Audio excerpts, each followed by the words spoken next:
Olá, eu sou Adriano Moneta e este é o programa Segurança Pública em Debate, uma realização da Associação dos Delegados de Polícia do Estado de São Paulo, do Sindicato dos Delegados de Polícia do Estado de São Paulo, do Sindicato dos Delegados de Polícia Federal do Estado de São Paulo e da Associação Nacional dos Delegados de Polícia Federal.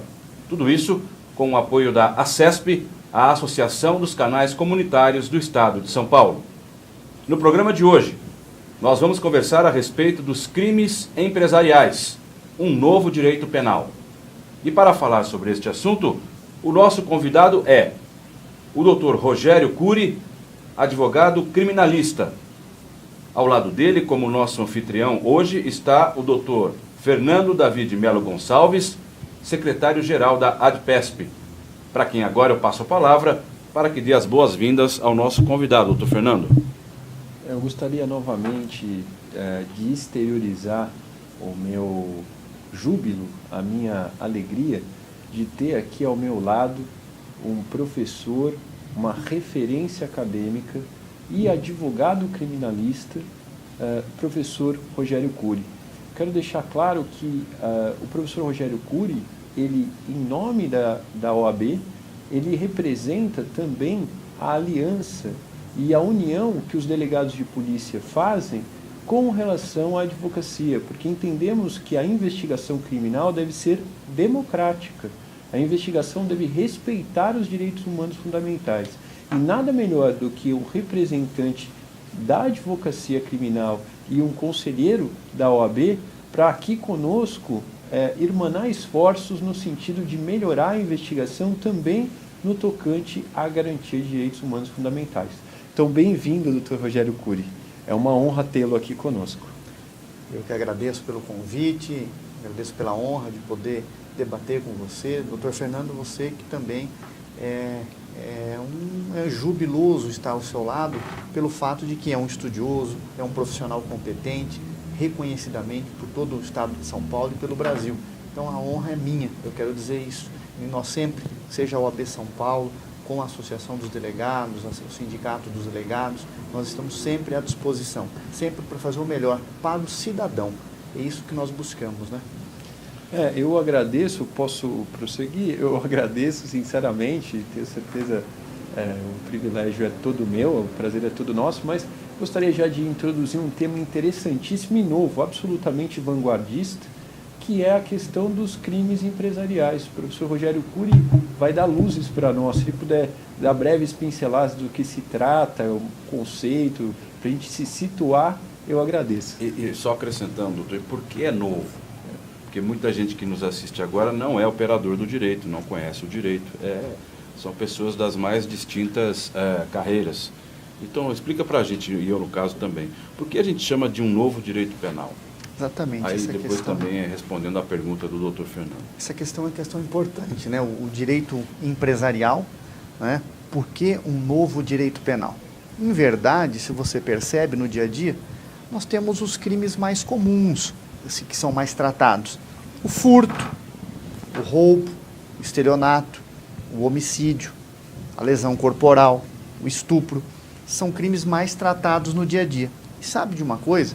É importante dizer, até nas faculdades de direito, nós temos lá, quando falamos em direito penal, a maioria das faculdades de direito tratam o direito penal do Código Penal. E lá no Código Penal são esses crimes que eu citei, e mais outros, é claro.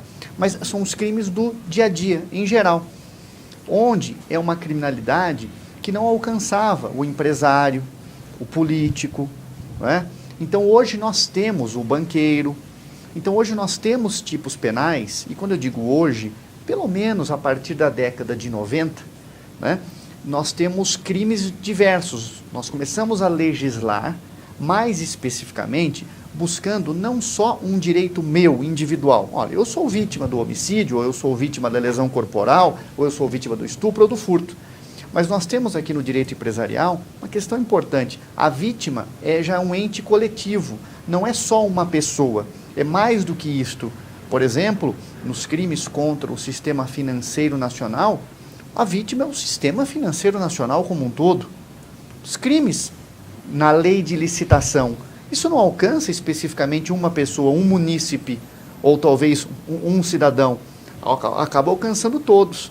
Então, nós começamos a legislar essa nova ideia de um novo direito penal, buscando proteger bens jurídicos, que nós chamamos, mais extensos. Não uma única pessoa, mas talvez toda a população, ou parte dessa população, mas em regra o chamado bem jurídico coletivo. Essa é a diferença primária que nós temos nos crimes empresariais em relação aos crimes comuns. Então, o exemplo clássico seria os crimes de licitação mesmo, da lei de licitações, do Sistema Financeiro Nacional. Seria um dos exemplos. Nós temos crimes da lei de licitação, porque você veja, todo mundo, aquele que não fez direito, talvez, mas ele conhece, olha, a licitação, ou já ouviu falar na licitação, mas talvez ele nem saiba que existam crimes lá. Olha, aquela pessoa que dispensa a licitação quando devia licitar, isso é crime. Há questões onde se fraudam licitações, né, para tirar o caráter competitivo da licitação. É crime também, e muitas pessoas não sabem, mas não é só. Eu tenho crimes tributários, por exemplo, né, os crimes tributários praticados por pessoa física ou por pessoa jurídica. A pessoa jurídica não delinque, mas o empresário muitas vezes cria uma pessoa jurídica para não pagar tributo. Ele fica por detrás dessa pessoa jurídica. E isso alcança, de certa maneira, um bem mais coletivo do que um bem individual. Os crimes de lavagem de capitais, nós podemos dizer, a lavagem de dinheiro comumente conhecido, que basicamente eu vou dissimular ou eu vou ocultar a origem de algo que é ilícito. Então nós temos muitos novos crimes que no Brasil nós passamos a legislar na década de 90, praticamente todos esses que eu citei são legislações, são leis que entraram em vigor em 1990, 98, nós não temos muito mais do que isso. O Brasil não legislava antes disso. São crimes que vieram após a Constituição de 88. E até para a polícia é interessante, né? É uma nova forma de investigação, né? Você não investiga uma lavagem de capitais como você investiga um furto, né? Enfim, onde já desde os Estados Unidos, né, nós chegamos à conclusão que eu preciso seguir o dinheiro para investigar a lavagem de capitais. Cheguei à conclusão também que eu não conseguia, só prendendo as pessoas, né, apenas prendendo as pessoas, eu não conseguia estancar aquele crime. Essa criminalidade talvez empresarial, essa criminalidade econômica, talvez eu alcanço de maneira mais efetiva, não só com as prisões, que também são importantes, mas assim como o bloqueio de bens, patrimônios, contas bancárias. Então, tudo isso, e por isso nós falamos, é um novo direito penal. Realmente, é uma nova forma, né, de se investigar, é uma nova forma de se processar, é uma nova forma de tratar com o direito penal.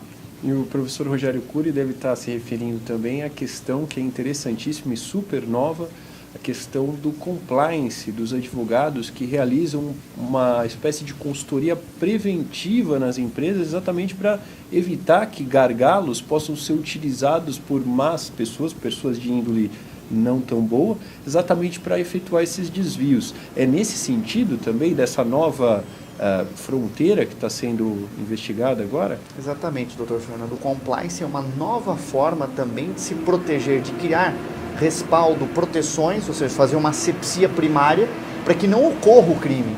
Eu tenho algumas regras rígidas, né, de governança, e aí eu preciso, seguindo aquelas regras, eu vou impedindo ou vou tentando pelo menos minimizar que empresas ou até mesmo o poder público, né, cheguem mais próximos à prática de corrupções, de fraudes, etc. E nós temos um compliance específico, chamado compliance criminal já. Nós temos geralmente um compliance geral e hoje nós já estamos falando em compliance criminal. Tive a oportunidade, conjunto com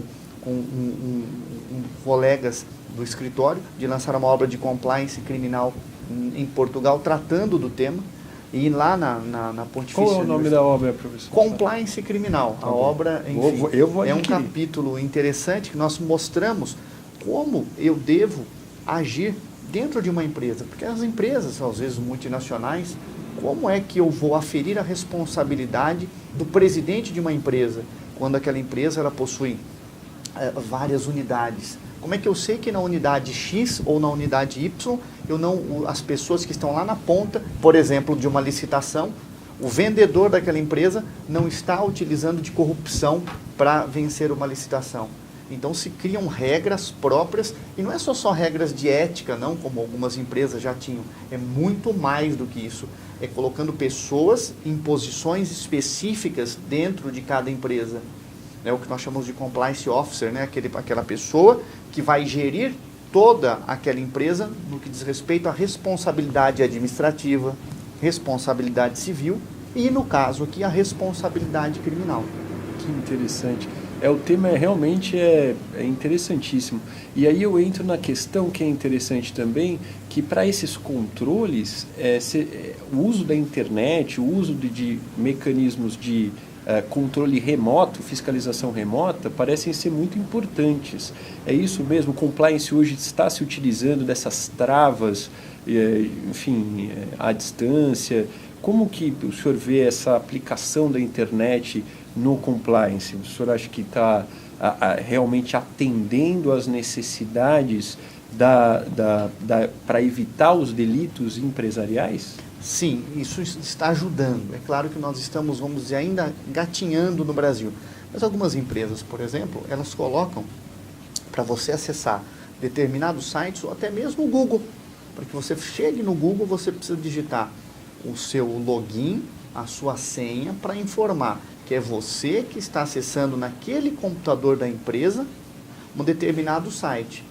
E para cada acesso, algumas empresas já instalaram isso, você tem que fazer o login, tem que fazer a senha para isto. Isso funciona muito bem, né? Porque nós tínhamos muitas pessoas cometendo delitos no computador da empresa e o empresário nem sabia disso.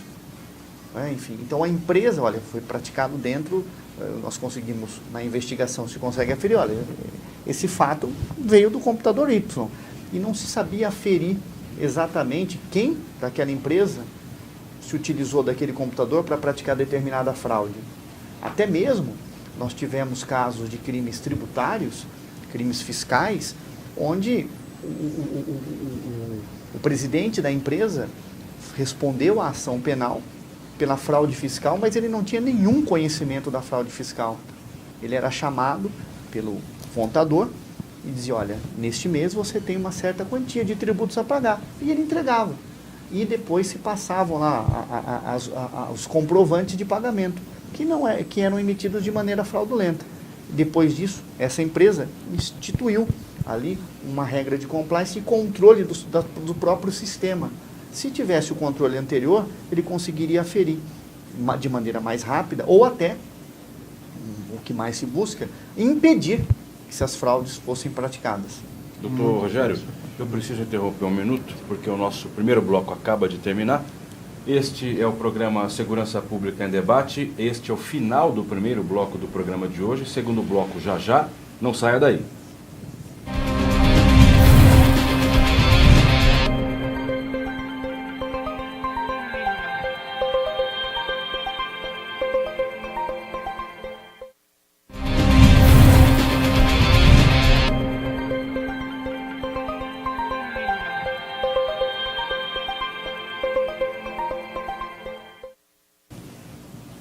Programa Segurança Pública em Debate. Hoje estamos falando a respeito dos crimes empresariais, um novo direito penal. Este é o começo do segundo bloco do programa de hoje. Eu vou reapresentar o nosso convidado, que é o doutor Rogério Cury, advogado criminalista. Ao lado dele está o nosso anfitrião de hoje, o doutor Fernando Davi de Melo Gonçalves, secretário-geral da ADPESP. Queria começar o segundo bloco, só para começar voltar à discussão anterior, perguntando o seguinte: na sua opinião, quais são os principais desafios da defesa técnica em relação aos delitos empresariais? O senhor que é um advogado criminalista. Olha, na verdade, os principais desafios é delimitar a responsabilidade do cliente. Muitas vezes o defensor ele se depara com denúncias vindas do Ministério Público Federal, do Ministério Público Estadual, e denúncias que talvez, por serem crimes novos, algumas delas, de maneira excepcional, mas acontece, são denúncias um tanto quanto genéricas. E às vezes o advogado, se ele não está preparado a atuar nessa área, ele acaba fazendo uma defesa talvez genérica e pode levar a prejuízo do próprio cliente. Primeira questão, se tratando de crimes empresariais, em regra os crimes empresariais são crimes coletivos. O que significa dizer isto? São crimes praticados por mais de uma pessoa, em tese. E aí eu não posso aferir que se uma fraude partiu de uma empresa, como a empresa não delinque, no âmbito penal, só crimes ambientais que a pessoa jurídica comete. Eu preciso aferir qual foi a forma de participação do gestor da empresa, ou se o gestor da empresa, ou o diretor da empresa, ele teve alguma participação naquele fato. O simples fato de ser o proprietário de uma empresa, ou o diretor de uma empresa, por si só, ainda que haja crime no seu crime tributário, crime licitatório envolvendo aquela empresa, por si só, não significa que ele é o autor. Então, talvez o principal desafio do advogado, já no fato praticado, é aferir se existe ou se não existe responsabilidade criminal de diretor, de presidente, e se existe, qual é essa responsabilidade? Ou se existe responsabilidade criminal, quem na empresa teria praticado aquele fato? Talvez este é o maior desafio do advogado criminalista, porque talvez exista uma responsabilidade administrativa, mas não existe a responsabilidade penal. Então, tudo isso deve ser aferido. O advogado precisa tomar muita cautela, muito cuidado. E eu transfiro a pergunta que fiz para o doutor para o senhor. Como é que a polícia investiga esse tipo de crime? Eu creio que é importante pontuar nessa questão que os crimes empresariais, pelo menos esses são mais de maneira coletiva praticados, eles dependem mesmo de uma aderência, de, digamos assim, um apoio, um auxílio das pessoas internamente da empresa para se entender a dinâmica que realiza-se, principalmente o encadeamento de informações, a cadeia de custódia de alguns objetos, e isso você só consegue de fato dentro, enfim, de uma investigação e com alguma colaboração. É claro que, e é isso que eu ia até perguntar para o professor Rogério, no seguinte sentido, que para a gente pontuar como isso é importante, eu tenho notícia de indenizações milionárias, de realmente de questões que acabam maculando a própria caixa, o próprio dia a dia da empresa por conta de falhas ou situações que seriam atribuíveis a uma pessoa. Daí porque existe também o auxílio de investigação. Só queria dizer se isso é verdade, mas isso está sendo cada vez mais comum, as multas estão sendo muito pesadas. Como o senhor vê o poder público agindo nessa seara? É importante essa questão pelo fato de que, na medida em que os crimes empresariais foram aumentando a tipificação, nós temos mais crimes, obviamente a polícia também começou a investigar de maneira mais sólida esses crimes, e as autoridades administrativas que não são a polícia, por exemplo, Receita Federal ou Receita Estadual, passaram a investigar melhor isto. E se chega mais rapidamente, talvez, no fato praticado. Agora, o que as empresas estão fazendo? Algumas empresas de grande porte, elas tinham, por exemplo, no que se diz respeito aos crimes tributários, elas tinham contadores que eram externos. Então, o link entre a empresa e o contador externo era, enfim, um link demorado, ou seja, eu precisaria fazer o contato, não tinha pessoa dentro da empresa. E eu simplesmente respondi assim, olha, quanto é de tributo que eu preciso pagar? E lá, de repente, o contador dizia, é Y, mas eu não tinha ninguém dentro da empresa para fazer essa fiscalização. E nós tivemos casos já de desvios de milhões de reais, multas tributárias de milhões de reais. Não porque eu não queria pagar, é porque eu também fui vítima de uma fraude. Porém, no âmbito administrativo, o responsável é o empresário e a empresa, o que não significa isso no âmbito penal. É importante essa questão, a diferença, a responsabilidade objetiva que é no âmbito administrativo. Se uma empresa deve, eu, empresário, também devo, e eu tenho que pagar, ainda que a culpa por aquele débito não seja praticado por mim, mas a responsabilidade é objetiva, diferente da responsabilidade criminal, que aí é diferente. Ou seja, eu não tive a intenção, o dolo de praticar crime, não pratiquei crime, e por isso eu não poderia responder por esse crime. E aí, atenção, acho que a pergunta também, muito bem feita pelo Adriano, pelo fato de que, olha, eu preciso tomar cuidado para delimitar essa responsabilidade, ainda que em tese um crime tributário tenha sido praticado no interior de uma empresa, talvez ninguém da empresa tenha responsabilidade sobre ele. Esse é um desafio. É possível isso? Interessante. Engraçado. É um desafio. E aí eu pergunto o seguinte, com essa transparência, com esse login que eventualmente a empresa tem para si, dos funcionários, existe uma possibilidade de proteger, trazer sigilo a alguma comunicação eventual entre funcionários? Existe uma preocupação também em não expor eventualmente uma vida privada, uma opção muito pessoal de determinado funcionário? Como que isso é visto? O senhor acha que a legislação em geral está em consonância com essa preocupação de não quebra de sigilos? A legislação em geral ela precisa melhorar muito em relação a isso.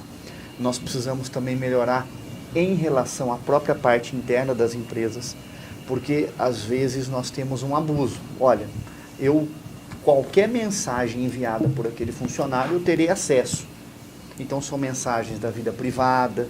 Então, dentro de um sistema de compliance, isso deve ser colocado, deve ser tratado, para que eu também não incida em abuso de atuação, podendo gerar até um assédio moral em relação a esse funcionário. Esse funcionário não consegue sequer trocar uma palavra com alguém por telefone, por e-mail ou por mensagem, senão a empresa está fiscalizando a todo momento. E até acho que isso nós temos ilegalidade nesse caso.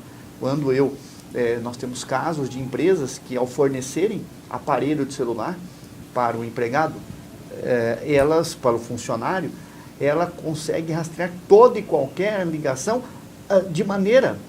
Até nós já tivemos um caso de uma multinacional onde eles queriam ouvir todas as ligações. Eles queriam ter um sistema para ouvir todas as ligações do funcionário. Ou seja, o funcionário só poderia falar com o telefone da empresa em casos relativos à empresa e eu poderia ouvir tudo que ele falava. Então, veja, nós precisamos tomar o cuidado. Quase um presídio, hein? É quase um presídio, é quase um sistema, né, de prisão.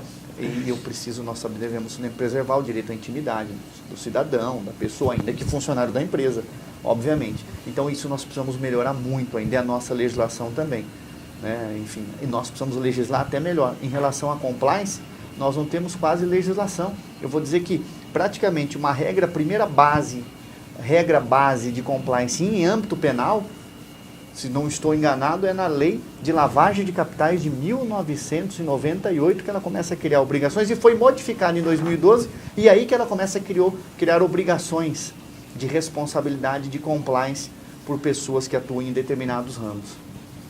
Nessa parte de lavagem de dinheiro, professor, eu acho importante porque eu verifico o seguinte, que no ato de lavar o dinheiro, além da ocultação, você tem também aquele processo de escamoteamento da receita ilícita que passa por vezes por diversas contas. Então, quando a empresa tem realmente esse escudo que é o compliance, que é a análise de um bom profissional de advocacia, me parece que a empresa fica realmente salvaguardada desse tipo de assédio, porque deve haver. O senhor concorda com isso, que essa lavagem também começa a ser combatida com o apoio das empresas privadas, das empresas que têm compliance? Exatamente, é combatido ou pelo menos minimizado, é o que nós precisávamos. E eu chego a uma conclusão, nós estamos buscando o compliance nas empresas privadas, da iniciativa privada. E penso mais, deve chegar um dia que o poder público vai dizer, eu só vou licitar, só vou contratar com empresas privadas que tenham compliance. E mais do que isso, compliance por certificação específica. Né? Porque hoje ainda nós temos um compliance muito geral, é um escritório de advocacia que implanta o compliance, mas nós já temos vindo, principalmente da Espanha, né? Certificação em compliance. Então vai chegar um momento que eu só vou licitar, só vou trabalhar com o poder público desde que eu tenha uma regra de compliance reconhecida, certificada. Eu acho só importante pontuar uma questão a respeito não só da Associação dos Delegados de Polícia do Estado de São Paulo, mas também do sindicato. Nós estamos juntos defendendo uma bandeira que é o combate à criminalidade, principalmente de lavagem de dinheiro. A ideia de estrangular o fruto financeiro que acaba derivando de uma atividade ilícita de crime organizado. Porque o crime organizado ele deseja o lucro, o fruto ilícito.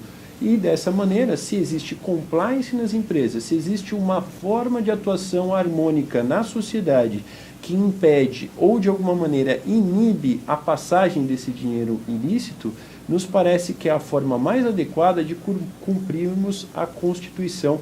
O artigo 144 diz que a segurança pública é dever do Estado, mas também é responsabilidade de todos. Daí a importância desse programa. Queria passar novamente a palavra para o professor Rogério Cury, perguntar a ele se ele tem alguma opinião formada, não sei se deu tempo ainda, da Lei Geral de Proteção de Dados, que é uma lei de 2018, que ainda não entrou em vigor em alguns artigos. Se essa lei, de fato, ela realmente ajuda no tocante a essa questão do crime empresarial, se nós temos evolução ou se existe algum problema que o senhor vislumbra. Doutor Fernando, eu tenho só 50 segundos, por favor. Sim, eu vou, então, serei breve dizer que a lei, a intenção e a finalidade da lei é muito boa.